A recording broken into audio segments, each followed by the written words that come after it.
તું સુરેશ કહીને જીવ ખાવાની કોમનું તો કશું મને કોમનું કશું ઉચેલ પડવા નથી દેતી સુરેશ જ કરી હું કહેવાનું હા તમે કયો ગાડો કયો પૈસા એટલે ચોથો લાભ ચોથી કપડો લાભ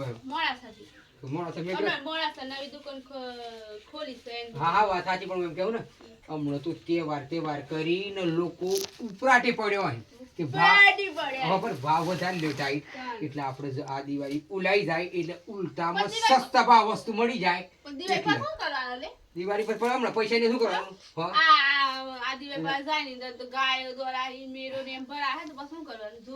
તેવું આપણે કરે બતાવવાનું આપણે ઘેર તો વિડીયો આહી ગણાય વિડીયો ઘેર બેઠા જોઈ લેવાના બધાને હું કેવું ખબર મારી કશું તમને તો યાર કશું કહેવાતું જ નહીં જેમ કહું સરકારી તમારી બાજુ તાણા આ જનતા એ તમારી બાજુ તમારા પિયર વાળો તમારી બાજુ અને તમારે લડાઈ થાય કે મારા પાપા કે પિયર એમ તો અમારે ક્યાં જવાનું એટલે અમારે તો હુરિયો જ હા એટલે ગમ પડે મને હું કામ કરે લાવી રણ તારા કપડો લાહી તો એટલા લાહી ને ફોલાય એમ કરી દિવાળી કઈ નાખવાની પૈસા હીરી તો લવાય એમ હીરી એટલે કરીએ બરોબર